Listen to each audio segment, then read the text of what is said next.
Olá, alunos do quinto ano. Retornamos agora com a nossa aula de História, nossa segunda videoaula de História. Nós iremos falar sobre o governo provisório e vamos relembrar um pouco a Revolução de 1930, quando Getúlio Vargas chegou ao poder. O governo provisório foi um período entre 1930 e 1934, quando Getúlio Vargas governou o Brasil após essa Revolução de 1930. Neste período, ele foi marcado pela centralização do poder em Getúlio Vargas e o descontentamento das oligarquias estaduais. Revolução de 1930. Minas Gerais, Rio Grande do Sul, Paraíba formam aliança liberal com os candidatos Getúlio Vargas, do Rio Grande do Sul, João Pessoa, da Paraíba, para presidente e vice-presidente, respectivamente. A Aliança Liberal recebe apoio de alguns tenentes e classe média urbana, além de várias outras oligarquias. Júlio Prestes vence eleição fraudulenta e protestos contra o resultado das urnas tomam conta do país. João Pessoa é assassinado na Paraíba. A agitação popular aumenta. O exército resolve depor então presidente Washington Luiz antes mesmo da posse de Júlio Prestes e entrega a presidência ao comandante-chefe da revolta, Getúlio Vargas. O período provisório de 1930 a 1934. Em 1930, quando Getúlio Vargas assumiu o governo provisório, seu mandato deveria durar até que fosse convocada uma Assembleia Constituinte. No entanto, após assumir o poder, Vargas tomou uma série de medidas centralizadoras. Suspendeu a Constituição de 1891, limitou o poder dos estados, depôs governadores e escolheu pessoas de sua confiança para assumir os governos estaduais, entre outros.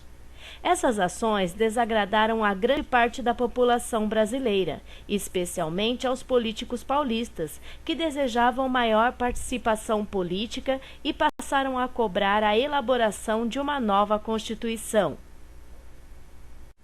Medidas que foram tomadas durante o governo provisório de Getúlio Vargas: nomeação de interventores federais para os estados, de confiança do presidente Getúlio, criação do Ministério do Trabalho, Indústria e Comércio, de Lindolfo Collor, promulgação de leis trabalhistas, criação de Justiça do Trabalho, controle do câmbio pelo governo, publicação do Código Eleitoral instituindo o voto secreto e o voto feminino, compra e queima de 78 milhões de sacas de café e proibição de novas plantações do produto para reduzir a oferta, criação do Departamento Nacional do Café e o Instituto do Açúcar e do Álcool, editado o Código de Minas e das Águas, nacionalização.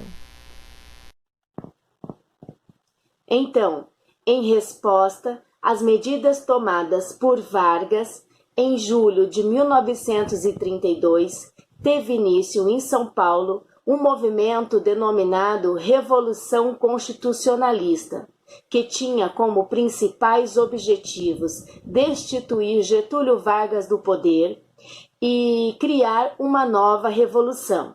Ao lado, vocês podem ver um cartaz convocando as pessoas a esta revolução. A oligarquia cafeeira de São Paulo, que foi destituída do poder político com a Revolução de 1930, passou a exigir o interventor paulista na Assembleia Constituinte, alegando recessão econômica devido à crise do café. Em São Paulo, uma manifestação estudantil terminou com a morte dos estudantes Martins, Miragaia, Drauzio e Camargo, após o confronto com a polícia, dando origem ao movimento MMDC. E então, em 9 de julho, eclodiu a Guerra Civil, com as tropas constitucionalistas comandadas pelo general Bertoldo Glinger. A Marinha promoveu um bloqueio naval a Santos e, depois de 3 meses de combate, as tropas federais venceram as constitucionalistas. A derrota militar dos constitucionalistas foi acompanhada por uma vitória política em 1933. Vargas convocou a Assembleia Constituinte. Símbolo da luta, MMDC, sigla retirada de estudantes mortos em manifestações, cujos sobrenomes eram Martins, Miragaia, Drauzio e Camargo. O objetivo, Constituição.